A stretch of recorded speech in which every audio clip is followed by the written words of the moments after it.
Hello, everyone. Welcome back to my video tutorials for single-cell RNA sequencing data analysis. Today, I'm going to show you how to build metacells with the SuperCell package and analyze metacells with Seurat. So previously, I showed you how to use the C-cell to build metacells, but C-cell is a Python package. So SuperCell is a R package, so will be good for R users. The idea to build metacells for single-cell RNA sequencing data analysis is to save your time for analysis and also the requirement for high memory computers. So the process to build the metacells will merge the same cell type to metacells. After that, we just need to analyze the metacells. So the total number of cells for the final analysis will be much smaller than the original sequencing data. So for today's analysis, you need to install SuperCell. Then we also need a package Seurat and Petiverse. So for today's demonstration, I'm going to use the PBMC reference dataset. You can download the dataset from Zenodo website. So let's load the dataset first. This is the reference dataset. It has more than 161,000 cells. Okay, you can see we loaded the dataset. Then we can have a look at the metadata. You can see in the metadata, the row names are the barcodes. Importantly, we have the cell type labeling. You can see here we have 3 different levels cell type labeling. So we are going to use the lowest level, cell type level 1, to plot the cells. So we can use the group by function as cell type level 1 to plot the cells. So you can see we generated the UMAP. We have the B cells, CD4 and CD8 T cells, dendritic cells, and monocyte, NK cells, and other cell types in this data set. So we loaded the data.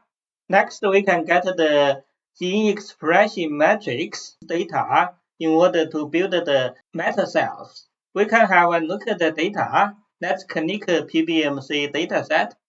You can see in the assays, SAT count is here. So the matrix data is here. So we can just get the matrix data from the counts. So we can get the matrix data as gene expression matrix data. You can see it is a large DGC matrix data.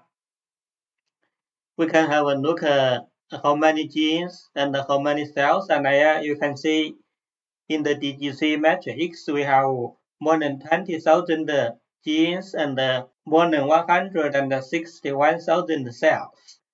We can have a look at the row names. You can see the row names are the gene names and the column names are the cell barcodes.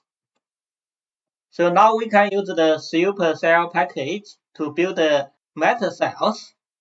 So according to the online tutorial, normally you can set the graining level gamma between 10 to 50. The grain levels will set for average single cell numbers to merge into one metacell. And also we can set the number of nearest neighbors to build the k-nearest neighborhood network. Here we set it as 5. So let's set the gamma and the KNN. So now we can use the simplify function in the SuperCell package to build the supercells. The data will be the gene expression matrix data. Then we set the KNN and the gamma parameters already. Then we will use the top 2000 variable genes to create the nearest graph. So let's run this function to build the supercells.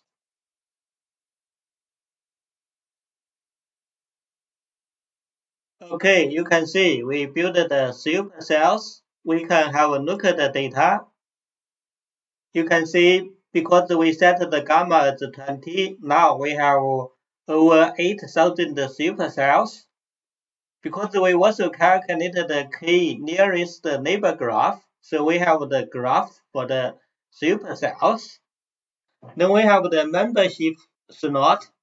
Here it hosts the single cells that have been grouped into individual supercells. Because we have the graph for the supercells, we can make a plot to see the supercells. So we can just use the graph supercells data to make the plot. Let's run. So you can see we generated the plot for the supercells. At the moment, we haven't analyzed the supercells yet. So next step is to average the gene expression within each metacell because there are around 20 single cells data were grouped into one metacell. And I showed you that the data information is in the membership data slot. So we can use the membership data slot to calculate the average expression for the genes in each supercell. So let's use the supercell G function to calculate the average gene expression. Okay, you can see after the calculation, we created a large DGC matrix data again for the supercells. Now you can see the data only has 786.9 megabyte. The original data is 4.1 gigabyte. So it will be much quicker for us to analyze this data set. We can use the dim function to have a look at the cell numbers and the gene numbers.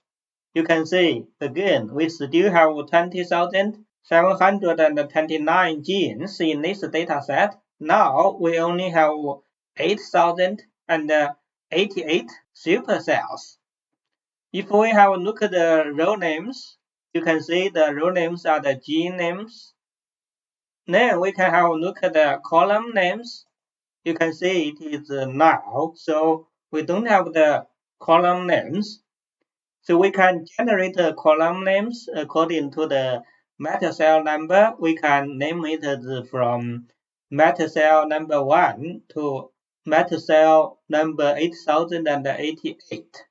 So we can give a column name. If we have a look at the column names now, you can see they are the metacell number. So we have a large DGC matrix data for the supercells. Now we can use the large DGC matrix data to create a Seurat object.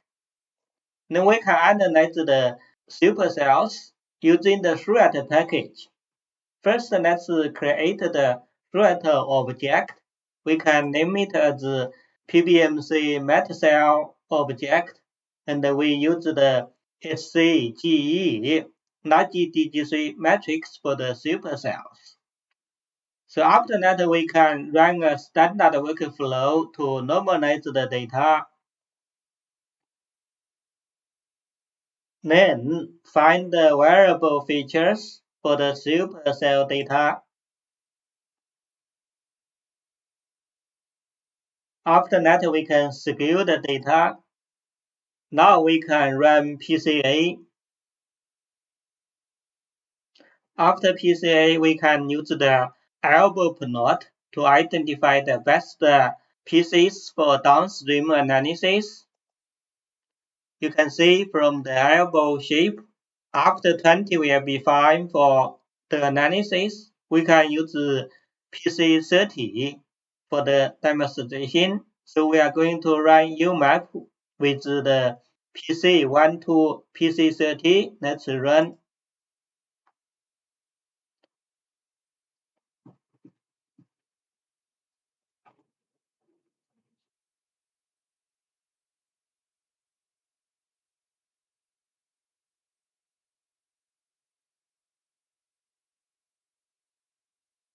After UMap, we can find the neighbors, then find the clusters.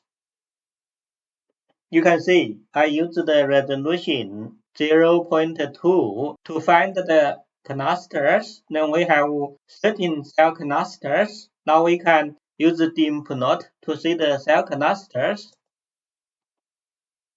So now you can see here we generated the UMap for the supercells, or you can call it metacells. We have 13 cell clusters here. So let's have a look at the metacell data now. You can see the row names are the metacell numbers. We have the uncounts RNA and features RNA. We identify the cell clusters at resolution 0.2, and we have 13 cell clusters here. So we have the UMap. Now we can use the feature plot with classic PBMC markers to identify the cell types. So we know CD14 and LYZ are the marked genes for CD14 positive monocyte, and FCGR3A and MS4A7 are the marked genes for the FCGR3A positive monocyte. Let's make the feature plot to identify the monocyte. You can see CD14 and LYZ enable cluster 1 and 4, and also it enables cluster 7, but FCGR3A and MS4A7 enables cluster 7. So we can name cluster 1 and 4 as CD14 positive monocyte and cluster 7 as FCGR3A positive monocyte. Next, we can use the mark genes for T cells to identify CD8 and CD4 T cells.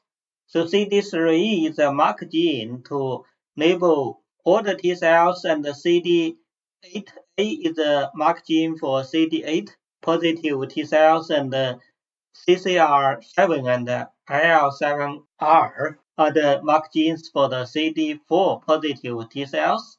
So we can run the feature plot again. You can see CD3 enables cluster 0, 3, and 2. Then CD8A enables cluster 2. And the CCR7, AL7 receptor enables cluster 0 and 3. So we can label cluster 0 and cluster 3 as the CD4 T cells, and the cluster 2 as the CD8 T cells. So we can run one more feature plot to identify B cells, platelet, NK cells, and dendritic cells. So here are the marker genes for those cell types. Let's run the feature plot.